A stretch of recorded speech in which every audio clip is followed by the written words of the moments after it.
उपाध्यक्ष महोदय, बजट पर जो चर्चा चल रही है उसमें भाग लेते हुए मैं भी अपने विचार सदन के सामने प्रस्तुत करना चाहता हूँ।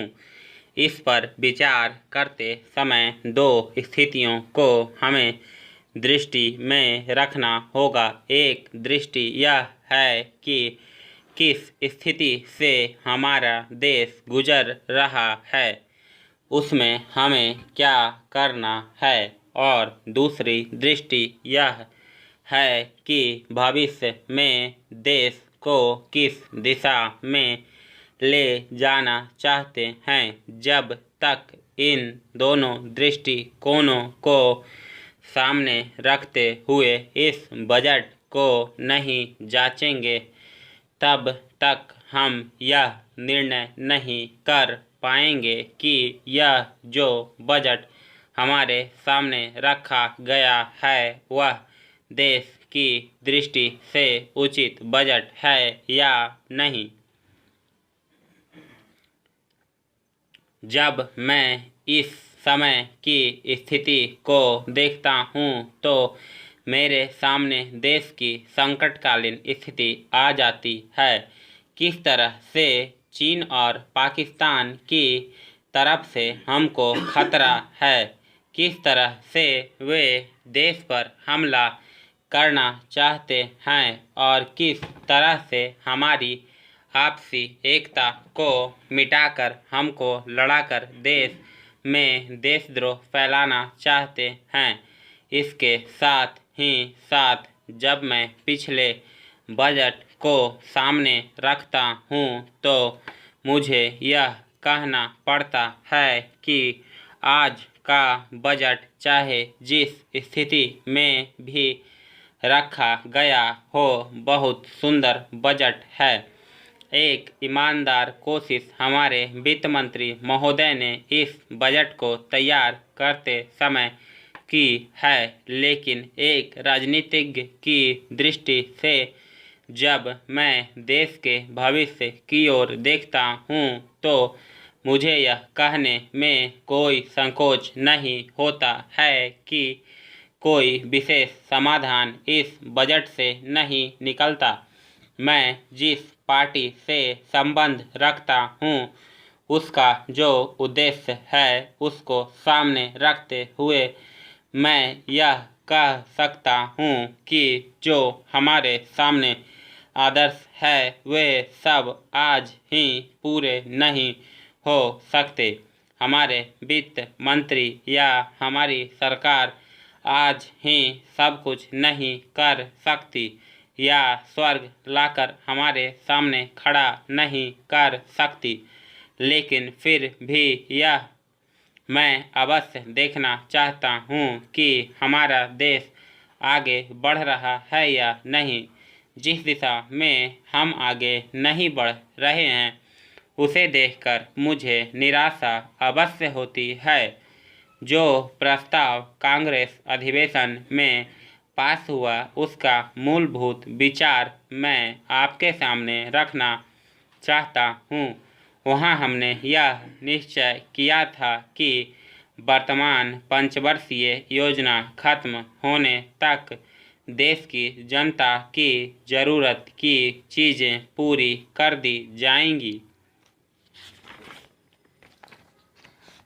उपाध्यक्ष महोदय, उसमें हमने साफ साफ कहा था कि जो गरीब वर्ग हैं, जिसकी गरीबी के बारे में सभी जानते हैं, उसको देश की आमदनी का जो औसत है वह अवश्य ही मिल जाएगा और इस दिशा में हमारा प्रयत्न जारी रहे।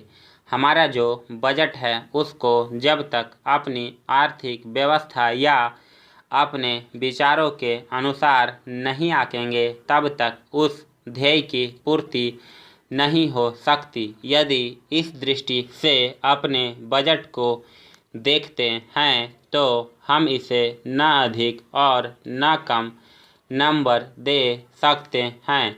मेरी प्रार्थना यह है कि सरकारी या सरकार जिन संस्थाओं को सहयोग देती है उन्हें आदेश दिया जाए कि वे देश की उन्नति का विचार करें, परंतु खाने की पुष्टि देकर नहीं। यह कार्य शीघ्र से शीघ्र होना चाहिए। इसका कारण यह है कि उच्च श्रेणी आम जनता का आदर्श होती है और जो कुछ उच्च श्रेणी के लोग करते हैं उसकी नकल कनिष्ठ श्रेणी के लोग करते हैं। इसलिए यह काम पहले उच्च श्रेणी पर हो जाए तो आम जनता पर उसका प्रभाव अवश्य गहरा पड़ेगा। सप्ताह में 2 बार भोजन छोड़ने का जो मेरा सुझाव है, इससे न केवल अनाज वरन ईंधन, तेल, कोयला आदि सब की बचत होगी। भोजन छोड़ने के अलावा अन्न बचाने का और भी एक तरीका है, वह भी सामाजिक श्रेणी पर किया जा सकता है। जानते हैं कि इस देश में 10% अन्न कौन खराब करता है? कीड़े, पंछी, बंदर और बोरियां। ठीक न होने से अनाज गिर जाता है और मिट्टी में मिल जाता है। यह विचारणीय है। इस प्रकार 80 लाख टन बर्बाद होने वाले अन्न को बचाया जाए तो भारतवर्ष को किसी भी देश से अन्न की भिक्षा मांगने की आवश्यकता नहीं पड़ेगी। श्रीमान, यह अपराध कबूतरों, बंदरों, कीड़ों आदि का नहीं है, यह अवश्य ही हमारा अपराध है। आज तक विदेशों से हमको अनाज मिलता रहा है, इसलिए हम लापरवाह थे, इसलिए अनाज का विनाश होता रहा। परंतु अकाल पड़ेगा जैसा कि इस वर्ष पड़ा है, तभी हम जागें तो यह ठीक नहीं है। हमें अन्न के नाश को रोकने की सतत कोशिश करनी चाहिए। उसकी बचत करना हमारा परम कर्तव्य है। यह काम हर किसान, बच्चा और युवक कर सकता है और उन्हें करना चाहिए। अन्न बचाने की समस्या केवल कानून के जरिए हल नहीं होगी। यह बात भी सामाजिक चेतना पर निर्भर है।